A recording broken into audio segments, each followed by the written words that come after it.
Hola, bendiciones, Dios les bendiga. Aquí estamos en Oregon, en el estado de Oregon, y acá atrás hay un río que se parece como un lago. Y esto me recuerda de una historia que yo leí en la palabra de Dios que me ministró mucho. Yo recuerdo la palabra del Señor en un día.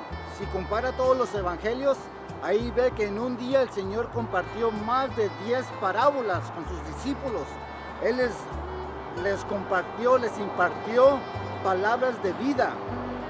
Y de ahí que Él compartió esas parábolas explicándoles cómo era el reino de Dios. De ahí el Señor les dijo a los discípulos: vamos al otro lado.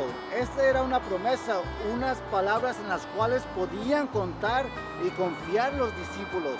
De ahí los discípulos se subieron a la barca y fueron, y mientras que ellos estaban intentando cruzar al otro lado, el Señor Jesús se durmió en la barca, y dice la palabra que el agua estaba metiéndose a la barca y llegó una tormenta, y esta tormenta empezó a amenazar las vidas de los discípulos.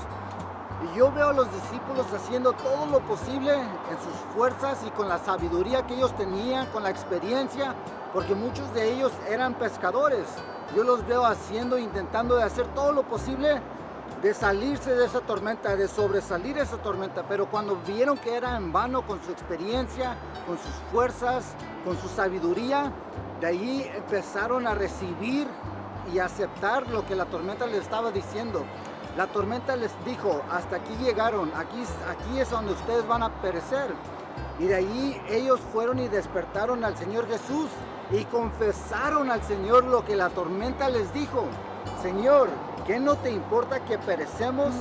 Ahora, yo no veo en la palabra que algún momento el Señor Jesús les prometió: vamos a medio del mar y ahí hay que perecer. Jamás les dijo eso el Señor Jesús. El Señor les prometió: vamos al otro lado.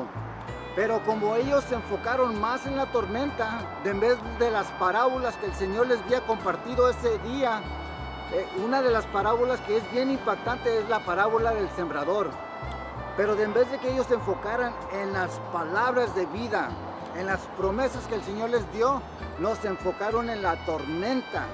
Y aceptaron y llegaron y confesaron al Señor Jesús: ¿qué no te importa que perecemos? Y yo me he visto muchas veces en esa situación. Yo veo que vienen tormentas hacia mi vida, vienen tiempos duros y difíciles, y yo vengo en oración hacia el Señor con unas rodillas dobladas: Señor, ¿qué no te importa lo que estoy pasando? ¿No te importa los problemas que estoy sufriendo? Pero de ahí hay que enfocarnos en lo que el Señor Jesús les dijo a los discípulos. Cuando el discípulo le dijo: ¿no te importa que perecemos?, el Señor Jesús se levantó.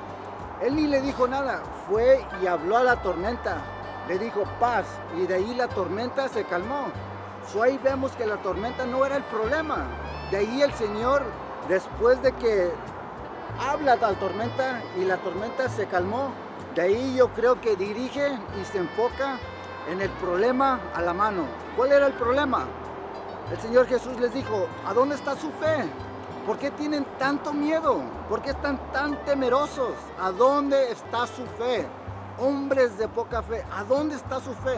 ¿A dónde está su confianza? ¿A dónde está su enfoque en las parábolas que yo les compartí?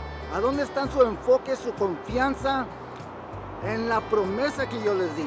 Pero como ellos no le dieron el peso, el valor a las promesas que el Señor les dio, por eso es de que aceptaron más lo que la tormenta les estaba diciendo. Y este día el Señor nos dice a nosotros: ¿a dónde está tu fe? ¿Por qué te enfocas tanto en esta tormenta? ¿Por qué le das más valor a la tormenta que a las palabras y a las promesas que yo he compartido con usted? Y es lo que me recuerda este río, cuando el Señor les dijo a los discípulos: vamos para el otro lado. Esa es la promesa del Señor: vamos para el otro lado. Y déjenles digo, hermanos y hermanas, las promesas del Señor son fieles y dignas para aceptar. Que Dios les bendiga. Hasta luego.